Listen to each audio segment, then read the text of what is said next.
이번에 함께 만들어 본 매크로 파일을 실행을 하면 이렇게 바닥글이 설정되어 있지 않더라도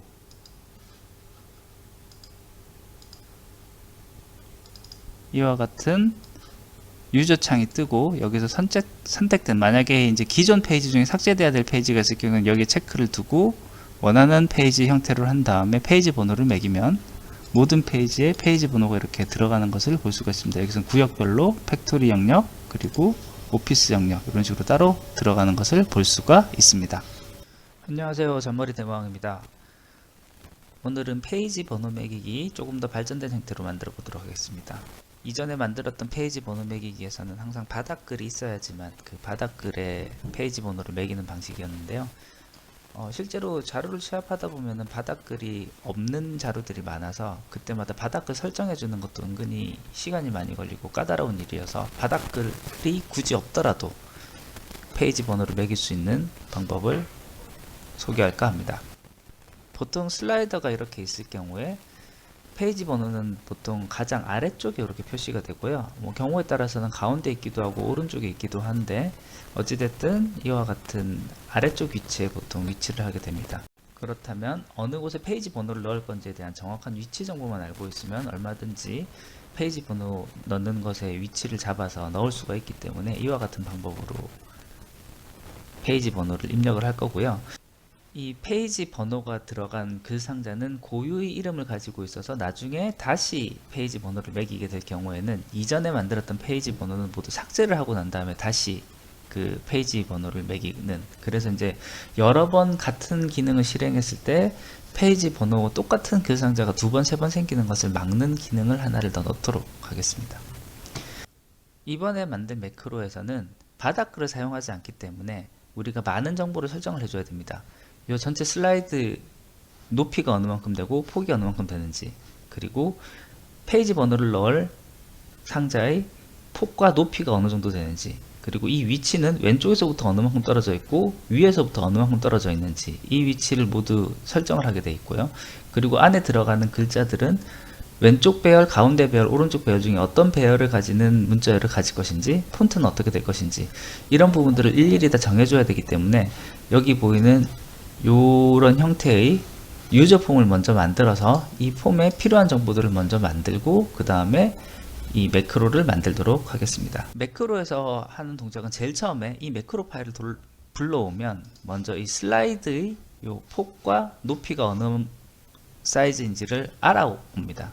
그리고 난 다음에 그 텍스트 박스를 어느 위치에 둘 것인지를 잡는데 이 값을 처음에 디폴트 값으로는 요 전체 폭의 가운데 위치에서 이 텍스트 박스 폭의 반만큼 왼쪽으로 이동한 위치, 그리고 높이는 이 전체 페이지 슬라이드의 전체 높이에서 요 텍스트 상자의 높이만큼을 뺀 만큼을 해서 요 왼쪽 끝 위치를 이 각 페이지의 가운데 가장 아래에 위치하게끔 디폴트 값을 잡는 게 제일 먼저 로직에서 시행을 하게 될 거고요. 그 다음에 필요한 값들을 여기 있는 유저 폼에다가 다 입력을 하게 되면 그리고 페이지 번호 매기기 버튼을 눌렀을 때 그 다음 동작을 하게 됩니다. 동작은 제일 먼저 하는 동작은 기존 페이지에서 잘못된 텍스트 상자를 삭제를 하고, 그리고 이전에 이미 매크로를 통해서 만들어진 텍스트 상자를 모두 제거를 합니다. 제거를 하고 난 다음에 지정된 위치, 지정된 편집 조건으로 해서 페이지 번호를 매깁니다. 그리고 추가된 페이지 번호의 폰트가 변경이 필요할 때는 지정한 폰트로 변경을 하게끔, 이 3번부터 5번까지의 작업을 모든 슬라이드를 한 장 한 장 넘기면서 반복하는 그런 작업을 하게 될 겁니다. 매크로 파일을 사용하기 위해서는 반드시 먼저 파일의 옵션에 보안센터에서 보안센터 설정으로 들어간 다음에 모든 매크로를 사용할 수 있게끔 포함을 하기 위해 체크를 누르거나 또는 신뢰할 수 있는 위치를 지정해서 내가 만든 매크로 파일을 저장하는 위치를 등록을 해 놓아야지만 매크로를 사용하실 수가 있습니다. 그리고 매크로를 사용하실 땐 리본 사용자 지정에서 기본 탭에 개발 도구 탭을 추가를 시켜주면, 여기 있는 체크박스를 하나를 더 추가를 시켜주면 요 위쪽에 메뉴가 생겨서 매크로 사용하기 좀 더 편안합니다. 그러면 이 매크로 파일을 직접 만들어 보도록 하겠습니다. 개발 도구에 비주얼 베이직에 들어가면 이와 같이 이미 만들어진 내용들이 보이고요. 이 내용들은 여기 유저 폼 안에 들어가 있습니다.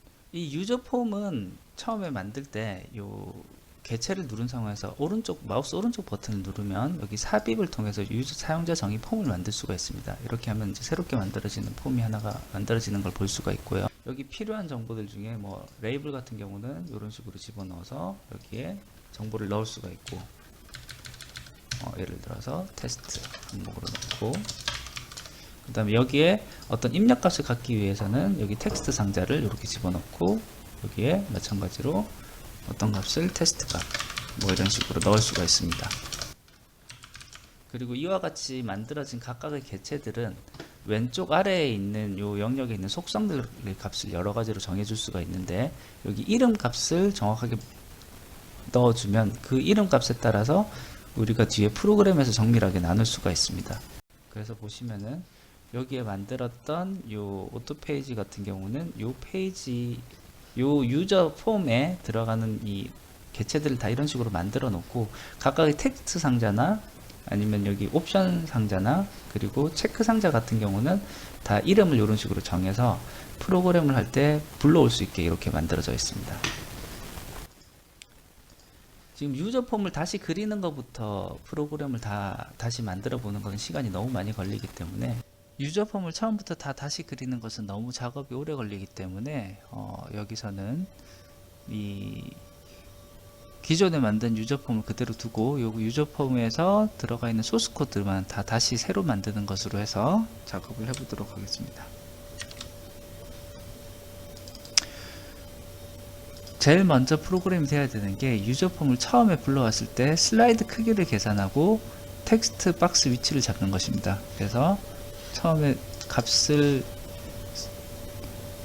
유저 폼이 불려왔을 때 슬라이드의 높이, 폭을 구하고 텍스트 상자의 위치를 잡아줘야 됩니다. 그래서 요 프레임을 더블 클릭을 하면 이렇게 유저 폼이 만들어지고, 이건 클릭을 했을 때가 아니라 이번에는 이니셜라이즈 했을 때 요 위에 있는 값을 이렇게 설정을 해주면 요 값들을 바꿀 수 있고요.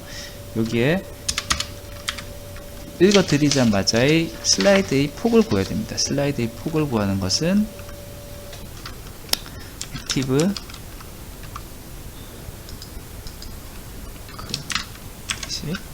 액티브 프리젠테이션의 슬라이드 마스터의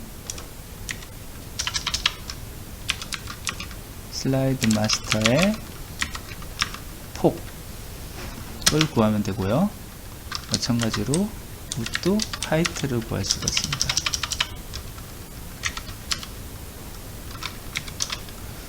요 값을 아까 구했던 텍스트 상자 위치를 에다가 집어넣어야 되기 때문에, 아까 전에 만들었던 텍스트 값의 위치를 보면 요 값이 텍스트 슬라이드 폭의 밸류 값이 요 값이 되고요. 마찬가지로 이번엔 폭이 되겠죠.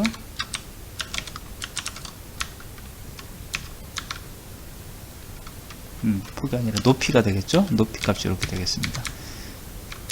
근데 이렇게 하면은 이 값은 파워포인트에서 바로 읽어드리는 값은 픽셀 값이기 때문에 센티미터로 환산을 해줘야 됩니다. 그래서 먼저 변수를 하나를 더 선언을 해서 센티미터를 픽셀로 바꾸는 그 함수를 하나를 더 선언을 해주고요. 그리고 C2P는 28.35로 설정을 해두겠습니다. 그리고 요거를 C2P로 나눠주고, 이것도 마찬가지로 C2P로 나눠주는 값이 여기 들어가면 됩니다. 근데 이렇게 될 경우에 서수점 아래에 너무 많은 자릿수가 들어가기 때문에 이 값을 좀 반올림을 좀 해주도록 하겠습니다. 라운드를 쳐서 소수점 둘째 자리까지만 계산해서 넣는 것으로 이렇게 넣어주고요. 마찬가지로 여기까지를 여기까지로 이렇게 하는 것으로 되겠습니다. 자, 그 다음에 페이지 번호 위치의 가로하고 세로는 가로 값은 폭의 가운데 지점에서 요 페이지 번호 텍스트 폭의 반만큼 왼쪽으로 가면 되고, 세로 위치는 요 슬라이드 크기의 높이에서 밑에서부터 페이지 박스의 높이만큼만 올라가면 되기 때문에 요것 또한 수식으로 바로 걸어 주겠습니다. 텍스트 pl.value는 바로 이면도 라운드로 넣겠습니다. 라운드를 해서 방금 구했던 텍스트 슬라이드 폭의 밸류를 나누기 2를 하고요. 거기에다가 텍스트 페이지의 폭의 밸류 나누기 2를 하고요. 그 값을 소수점 둘째 자리까지, 이게 왼쪽 위치가 되겠고, 높이 위치, 탑 위치는 전체 슬라이드 높이에서, 이건 2분의 1 할 필요 없으니까 전체로 나눠주고, 빼기 높이 값을 그대로 빼주고, 여기서도 2분의 1이 필요 없으니 이렇게 해주면 되겠습니다. 이렇게 하면 처음에 슬라이드를 불러오자마자 여기 값들이 채워지는 것을 볼 수가 있습니다. 확인을 해보면 이 상태에서 실행을 하면 이렇게 슬라이드의 크기와 페이지 번호 위치가 제대로 읽어드리는 것을 볼 수가 있습니다. 이제 페이지 번호 매기기를 눌렀을 때의 본격적인 프로그래밍에 들어가도록 하겠습니다. 여기 만들어진 버튼을 더블 클릭을 하면은 이걸 눌렀을 때의 프로그램을 짜는 부분으로 들어가게 됩니다. 먼저 슬라이드에 대한 변수부터 정의를 하겠습니다. 파워 슬라이드 as 파워포인트 점 슬라이드.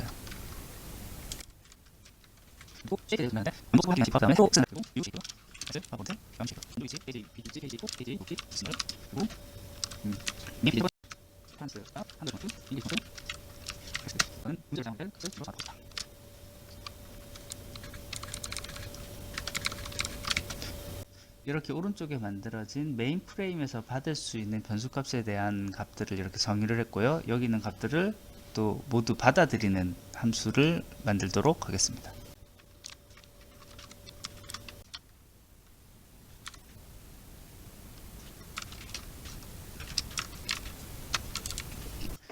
이렇게 앞에 정의한 변수들을 모두 정의를 했습니다. 먼저 단위 환산자를 집어넣고 센티미터를 픽셀로 바꾸기 위해서 1cm가 28.35 픽셀이라는 이 환산자를 넣었고요. 그리고 여기 sh부터 ph까지는 이 텍스트 상자에 있는 그 센티미터에 대한 단위들을 이 변수값을 이 텍스트 상자에서 받아들이는 케이스고요. 페이지 번호를 매기기 위한 숫자와 관련되어 있는 부분들은 여기서 저장을 받고, 그리고 여기 폰트 사이즈 같은 경우는 역시 인티저이기 때문에 여기서 마찬가지로 같이 이 텍스트 값을 f 사이즈라는 값으로 받아들이는 것으로 설정이 되어 있습니다. 그리고 여기 레퍼런스 폰트라든지 여기 슬라이드 구분자라든지 그다음 폰트에 대한 내용도 여기 각각의 변수에 집어넣게끔 이렇게 모든 변수값들을 선언을 했습니다.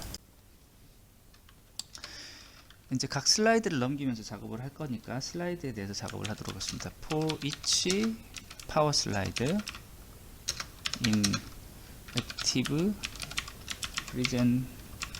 presentation의 슬라이드로 하고요. 요거에 대해서 파워 슬라이드를 하면 모든 슬라이드를 넘기면서 요 포문 안에 있는 작업을 반복할 겁니다.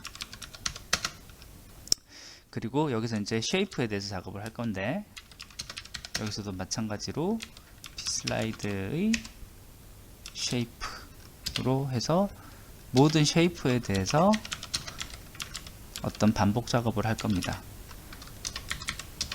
제일 먼저 어떤 반복 작업을 할 거냐면, 요 기존 페이지를 삭제할 것인지를 묻는 요 체크박스에 체크가 되어 있을 경우에 요 삭제 기준 높이 아래에 이 값이 있을 경우에는 이 값을 삭제하는 작업을 할 겁니다. 그래서 if 두 가지 조건을 따질 겁니다. 어떤 조건을 따질 거냐면은 먼저 체크박스 델타박스라고 되어 있는 이 체크박스의 값이 true이고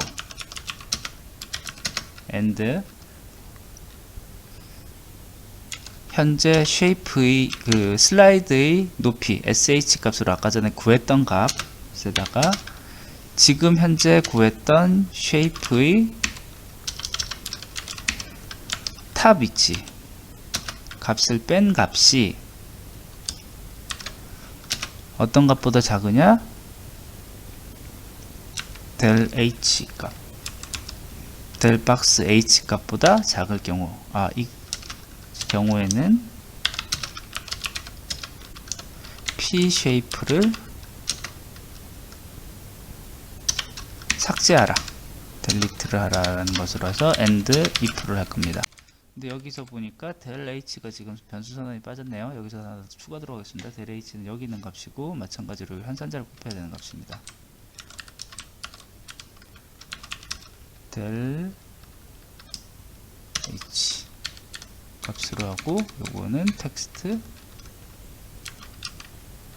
del 박스 h에 대한 값을 이런 식으로 하면 여기까지 완성이 되겠습니다. 먼저 잘못된 쉐이프를 지우는 거에 대한 동작이 완료가 됐으니 그 다음에는 그 다음 슬라이드로 넘어가기 전에 각 슬라이드에 페이지 번호를 매기는 작업을 할 겁니다. 그래서 페이지 번호를 매기기 위해서 안에 들어가는 텍스트를 pText라는 값으로 일단 정의를 할 거고요. pText는 처음엔 아무것도 없는 값으로 시작할 겁니다. 이 값을 변수로 스트링 하나 더 선언을 해주도록 하겠습니다. pText 이거는 페이지 텍스트 값이라는 의미로 이렇게 집어넣습니다. 이 페이지 번호를 매기는 조건은 아까 봤을 때 여기 만들어진 방식에서 두 가지 방식이 있습니다. 지정된 페이지를 매기는 방식과 구역별 페이지를 매기는 방식이 있습니다. 그렇기 때문에 이 두 가지 경우에 대해서 모두 프로그램을 짜줘야 되니 이 부분은 일단 if문으로 들어가도록 하겠습니다. 먼저 첫 번째 케이스로 여기 지정 페이지를 만드는 옵션에 선택이 되어 있을 경우에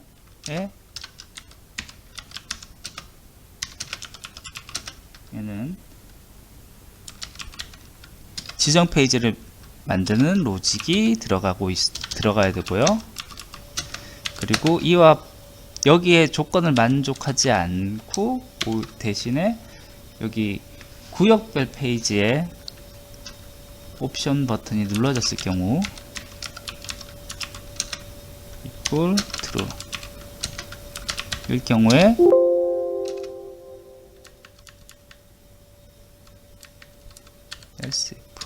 else if는 붙여서 써야 되네요. 이 조건이 됐을 경우를 연결해서 이까지 해서 두 가지 경우에 대한 조건문을 하나를 만들어 주도록 하겠습니다. 지정된 페이지일 경우에는 이제 이게 지정된 페이지에서는 이게 메인 페이지 영역에 있을 경우와 메인 페이지를 넘어갔을 경우에 대해서 이제 두 가지 조건에 대해서를 따져야 되기 때문에 우선 여기서 이제 그 각 슬라이드 번호가 어떻게 되는지를 일단 좀 봐야 되고, 그 슬라이드 번호가 요 스타트 페이지보다는 크고 그 다음에 라스트 페이지보다는 작은 범위에서 값을 먼저 구하고, 그 다음에 스타트 페이지보다는 크지만 마지막 페이지 번호보다는 클 경우에는 이제 보조장표에 들어가는 이런 로직이 들어갈 겁니다. 그렇기 때문에 여기서는 다시 한번 if가 이중으로 두 번 들어갈 겁니다. 그래서 if 파워 슬라이드의 슬라이드 인덱스가 이제 페이지 번호입니다. 페이지 번호가 인덱스가 아까 전에 설정했었던 메인 슬라이드의 첫 번째 메인 슬라이드의 스타트 포인트보다 크거나 같을 경우, 이보다 작을 때는 아무 작업도 안 하는 겁니다. 그때 작업하는 거에 대해서 요 사이에 집어넣도록 하겠습니다. 그러면은 이 페이지를 매기 시작한 첫 번째 슬라이드 이후는 모두 페이지가 들어가는데, 메인 슬라이드의 마지막 페이지보다 작은 경우에는 이거는 메인 슬라이드 페이지가 들어가야 되기 때문에 이때의 조건을 다시 따져서 역시 마찬가지로 슬라이드 인덱스가 이번에는 작거나 같다. 뭐보다 작거나 같냐면은 메인 슬라이드의 피니시 페이지, 메인 슬라이드의 라스트 페이지보다 작거나 같을 경우에는 이때는 메인 슬라이드의 페이지 번호를 매기면 되고요. 그게 아닐 경우에는 보조 슬라이드의 값을 넣는 방식으로 하고, 여기까지를 AND if 문으로 감싸주면 여기까지 조건문이 다 완성이 됩니다. 그러면 요 사이에 여기에는 메인 슬라이드 번호 매기기가 들어가면 되고, 여기에는 보조 슬라이드 번호 매기기가 들어가면 됩니다. 메인 슬라이드 번호 매기는 부분을 보면 일단 여기 슬라이드 값을 넣는 값에다가 파워 슬라이드의 슬라이드 인덱스 값, 현재의 슬라이드 페이지 수에다가 메인 슬라이드 첫 번째 슬라이드 값을 뺀 다음에 1을 더해주고, 그 값이 이제 현재 페이지 위치가 되는 거고요. 그리고 이제 문자열을 더해야 되니까 AND를 붙인 다음에 중간에 요런 마크를 넣어주고, 그 다음에 다시 AND로 이어붙이는데, 이제 전체 페이지가 어떻게 되는지를 구하는 것은 메인 슬라이드 라스트 페이지에다가 메인 슬라이드 퍼스트 첫 번째 페이지를 뺀 다음에 그리고 1을 더해주면 요 메인 슬라이드 번호가 만들어지는 수식이 완성이 됩니다. 보조 슬라이드의 경우에는 현재 슬라이드의 값에다가 슬라이드의 슬라이드 인덱스를 해서 이제 현재 슬라이드의 페이지 번호에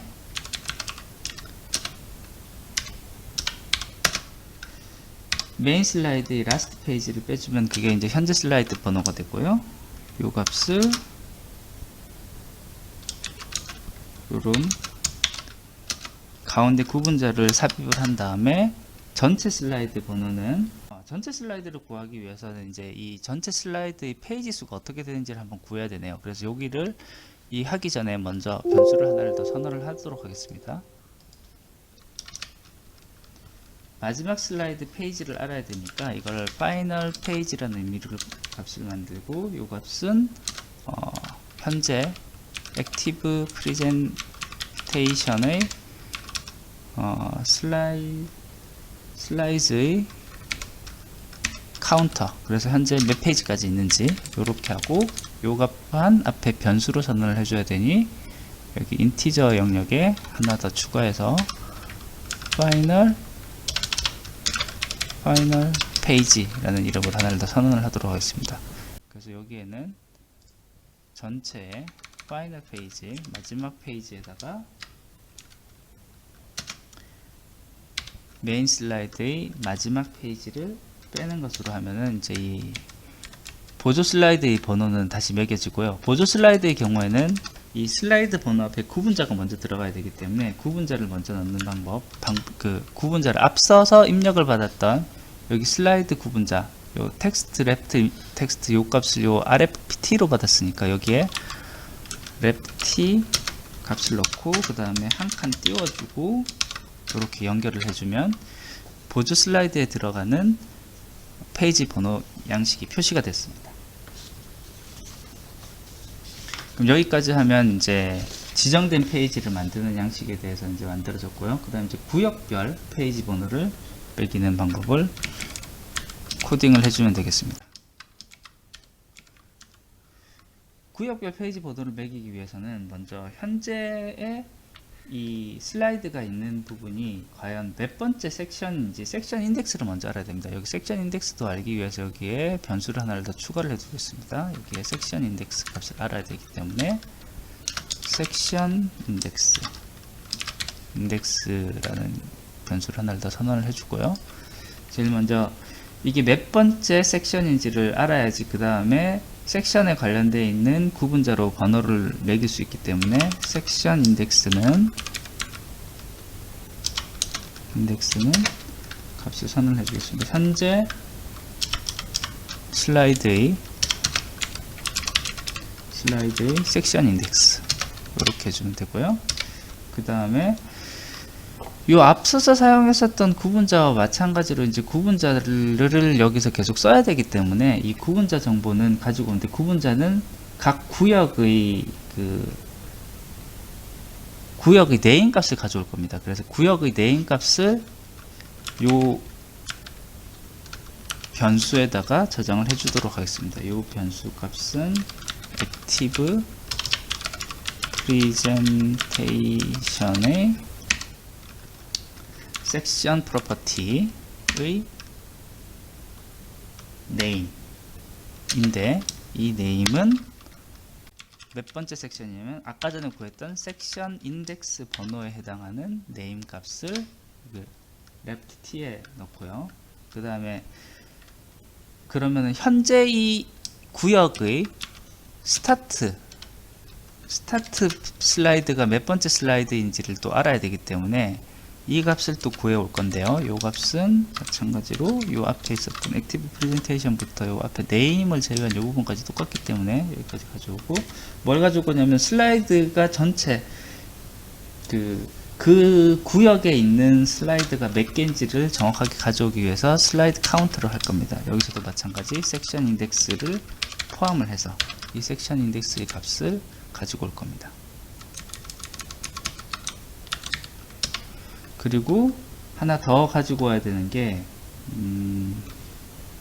이거 헷갈리는, 요건 이제 오히려 그 섹션의 라스트 페이지 성격이기 때문에 SL로 가지고 오고요. ML로 가지고 오고, 첫 번째 슬라이드가 어떻게 되는지를 가지고 와야 되기 때문에 MS로 가져오고, 이 값은 마지막에 슬라이드 카운터가 아니라 여기서 점 first slide로 해서 섹션 인덱스 값을 가지고 오도록 하겠습니다.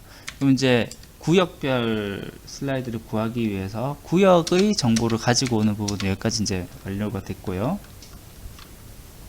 구역별 페이지 번호를 매길 때는 첫 번째 구역의 경우는 좀 따져봐야 됩니다. 우선 첫 번째 구역엔 제목 페이지가 있을 수 있기 때문에 페이지 번호를 매기기 시작하는 페이지 번호를 fss라는 변수를 통해서 따로 받아왔고요. 그 다음에 첫 구역의 경우에는 구분자를 사용하지 않는 경우도 있기 때문에 이 구분자를 사용할지 말 것인지를 체크박스를 통해서 구분을 받도록 할 것입니다. 그래서 먼저 이 영역이 첫 번째 섹션인지 아닌지를 먼저 따지는 부분부터 들어가고요. 파워포인트 슬라이드의 섹션 인덱스가 1일 경우, 그리고 1이 아닐 경우, 이렇게 두 경우를, 그래서 1일 경우, 첫 번째 구역의 경우에는 이 현재의 슬라이드 번호가, 섹션 인덱스가 아까 선언했던 FSS 첫 번째 섹션의 슬라이드 스타트 포인트보다 크거나 같을 경우에만 페이지 번호를 매길 거니까 이 경우에 대한 페이지 번호, 그리고 그렇지 않을 경우에는 페이지 번호를 안 매길 거기 때문에 바로 end if로 조건물을 종료를 하고요. 이 사이에 이제 필요한 값을 집어넣을 겁니다. 첫 번째 구역의 구분자를 사용을 할 것인지 말 것인지에 대해서 또 따져봐야 되기 때문에 이 부분을 다시 if check 첫 번째 섹션의 레퍼런스를 사용하지 말 건지에 대한 밸류가 true이면 그때는 어떻게 할 것이고, 그렇지 않을 때는 end if를 할 것이다.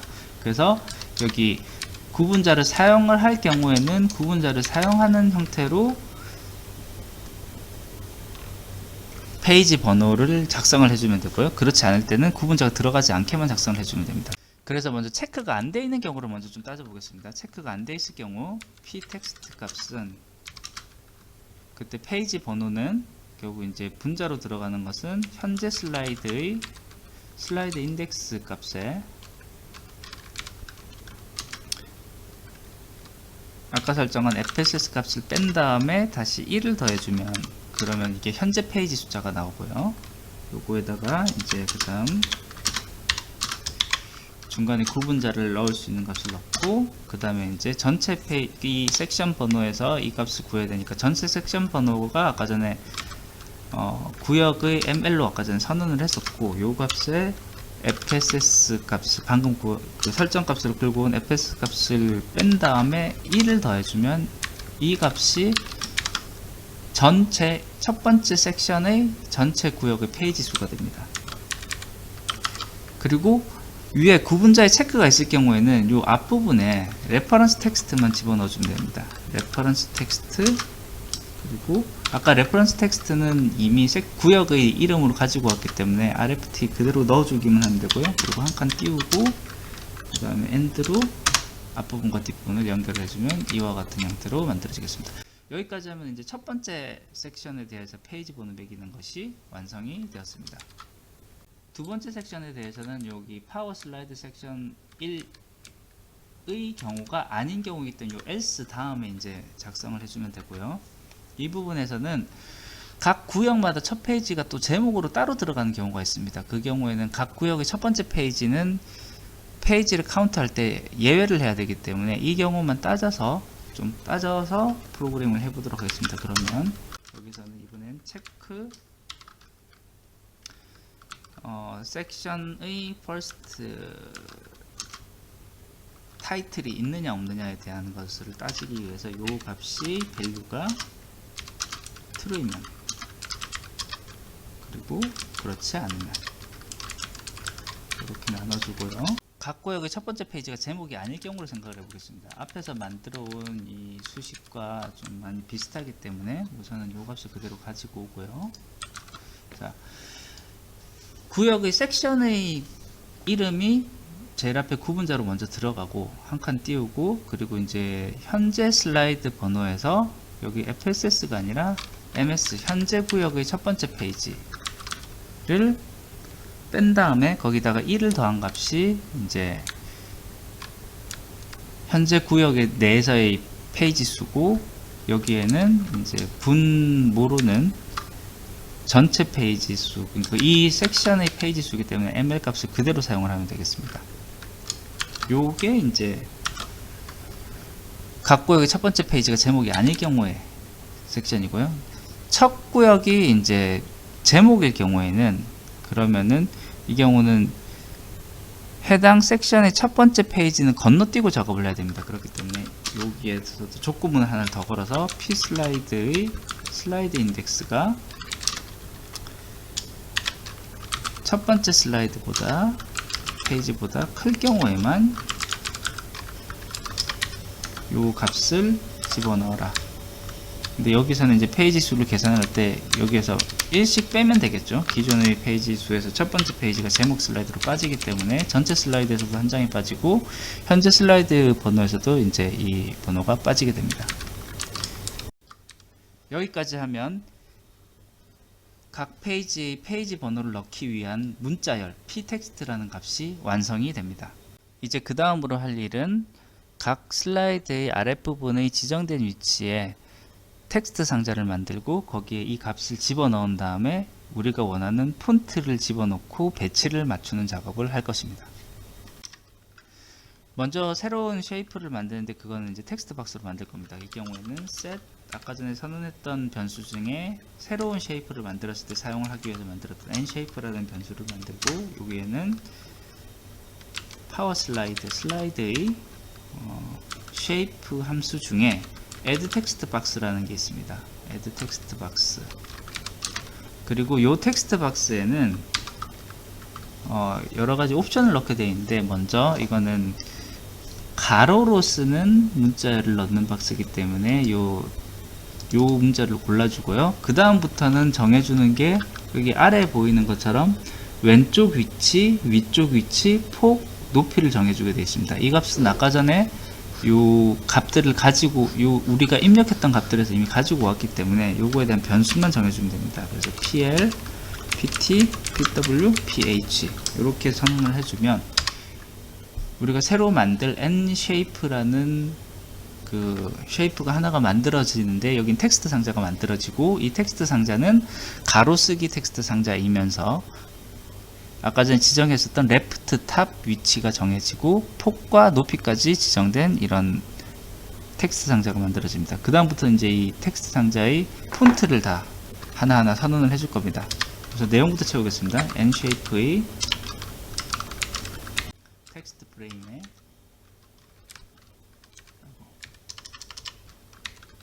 프레임에 텍스트 레인지에 텍스트 값은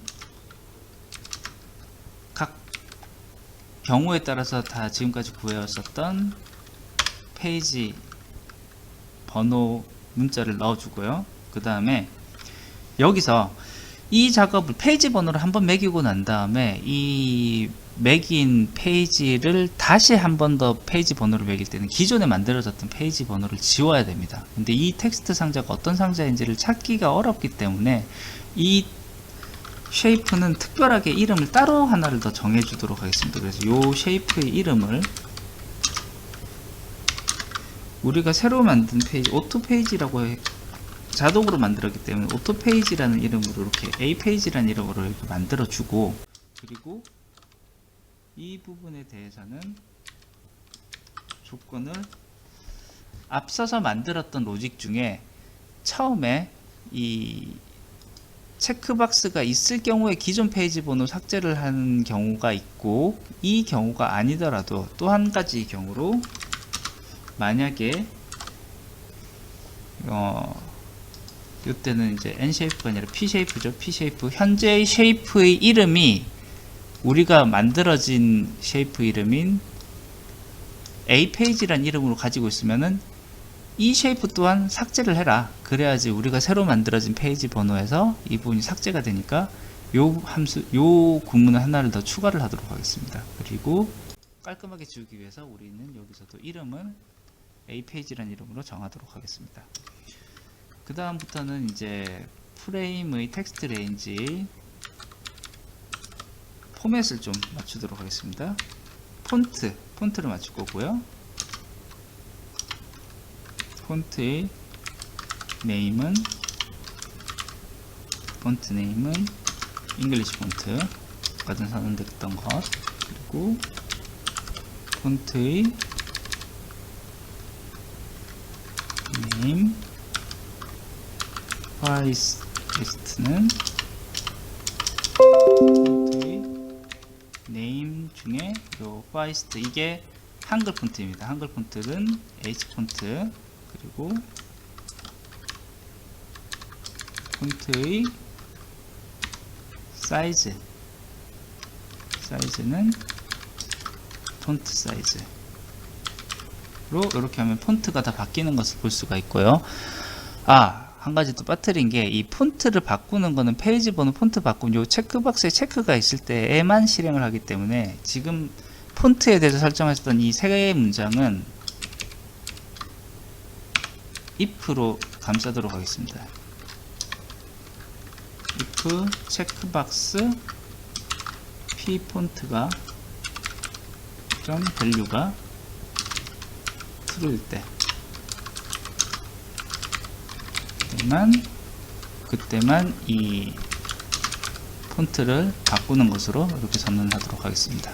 이제 마지막으로 해야 될 게 이제 페이지 번호를 정렬을 해줘야 되는데요. 여기 이제 페이지 번호가 왼쪽 정렬이냐 가운데 정렬이냐 오른쪽 정렬이냐를 이제 맞춰서 해줘야 되는 이 부분이 이제 들어가게 되겠습니다. 그래서 먼저 옵션이 PA1.value left 요 값이 true이면, 그리고 그 값이 아니라 opt 센터의 밸류가 true이면, 그리고 이마저도 아니면 마지막 세 번째 옵션일 거니까 요 세 가지 경우에 대해서 end if 이렇게 if 문을 종료를 하고, 레프트 옵션일 때는 n 쉐이프의 텍스트 펑션의 텍스트 프레임의 텍스트 레인지의 좀 깁니다. 이게 파라그래프 포맷 얼라인먼트 값이 여기는 left가 되겠습니다. 이렇게 선언을 해주시고요. 그러면 센터일 경우에는 나머지 값은 똑같고 여기 있는 값이 pp 센터가 되겠습니다. 그렇지 않을 경우에는 이 값이 right가 될 거고요. 여기까지 하면은 번호 정렬에 대한 부분까지 완료가 됐고요. 지금 여기 이미지에서는 좀 빠졌는데 한 가지 더 추가를 했던 게 여기 폰트 사이즈 굵게 하는 게 있었는데 이 부분도 좀 추가를 시키면 더 좋을 것 같네요. 이 부분은 여기 아까 전에 했던 것처럼 폰트를 바꿀 때 들어가는 부분이 이 부분을 다시 추가를 하도록 하겠습니다. 여기 폰트 볼드 골 트루.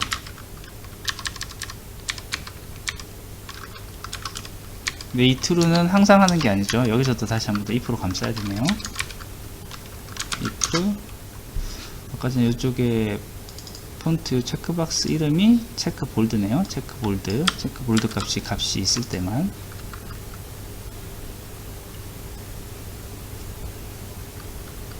if 체크 볼드의 밸류가 true일 때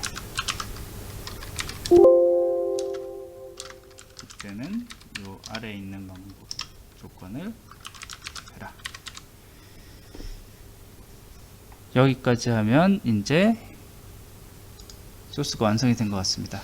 그럼 매크로를 실행을 해 보도록 하겠습니다. 요 화면을 실행을 시키고 먼저 구역별 페이지로 번호를 매겨 보겠습니다. 구역별 페이지로 해서 페이지 번호를 눌러서 보면 여기 다시 기존 페이지 번호 삭제를 누른 상태에서 페이지 번호 여기를 누르면 이제 페이지가 조금 이상하네요. 이거 한번 다시 볼까요?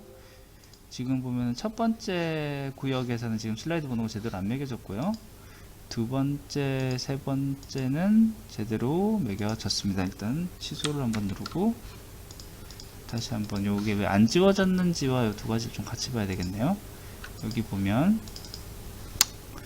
첫 번째 구역을 슬라이드 번호를 매길 때가 요 부분인데 여기 보면 여기 고정된 부분이고 여기가 이제 구역 번호의 첫 번째 슬라이드 여기에 섹션 인덱스가 아니라 슬라이드 인덱스를 해야지 이제 현재 페이지 번호를 따지는데 이게 섹션 인덱스로 되어 있네요. 이거를 아까 전 슬라이드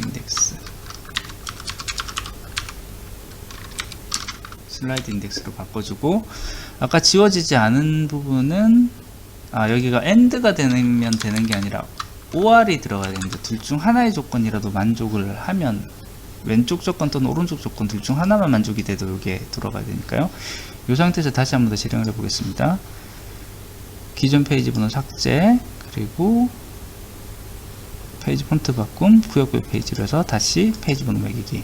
그러면 기존에 만들어졌던 잘못된 페이지는 없어지고 1페이지 만들어졌고 구역별 페이지 수도 제대로 매겨지는 걸 볼 수가 있습니다. 이번에 한 번 더 다시 실행 버튼을 눌러서 이번에는 지정 페이지로 이렇게 번호를 매기면 지금 2페이지부터 4페이지까지가 메인 페이지로 매겨주고 그 다음부터 보조 페이지로 들어가야 되는데 보시면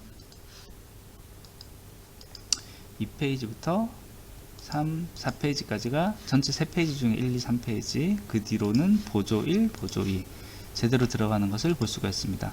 이제 여기까지 되는 걸 확인을 했으니 이제 이 실행을 다 하고 난 다음에 이 프레임을 닫는 부분을 하나를 더 추가를 시켜주고요. 백버는 여기 페이지 hide 이렇게 걸어주고 그 다음에 이제 매크로를 눌렀을 때 이 부분이 실행될 수 있게끔 모듈을 추가를 해주는데 요거는 어드밴스드 오토 페이지에 요것을 보이게만 해주면 됩니다. 이렇게 만들어 보도록 하겠습니다. 다시 한번 더 실행을 해 보겠습니다. 그래서 개발 도구에 매크로를 실행을 하면 여기 현재 이 예제 파일에 오토 페이지를 실행을 하면 이런 창이 뜨고요. 이 창에서 구역별 페이지를 선택을 하고 페이지 번호 매기기 이번에 굵게로 한번 해보겠습니다. 굵게하고 페이지 번호 매기기를 하면 이렇게 첫 페이지가 조금 이상하네요. 다시 한번 더 좀 해볼게요. 다시 예제 를 해서 구역별 페이지 이렇게 하면 굵게 됐고 1페이지 2페이지부터는 팩토리라는 섹션에 대해서 그렇게 구역 번호가 다시 매겨지고 다시 이런 식으로 매겨지는 것을 볼 수가 있습니다. 이렇게 오늘은 바닥글을 설정하지 않아도 페이지 번호를 매길 수 있는 매크로 파일을 만들어 봤고요. 기존보다 좀 소스가 길고 좀 오래 걸리긴 했는데 바닥글이 없어도 만들 수 있는 만큼 조금 더 편하게 사용할 수 있지 않을까 생각이 됩니다. 오늘 준비한 것은 여기까지입니다. 감사합니다.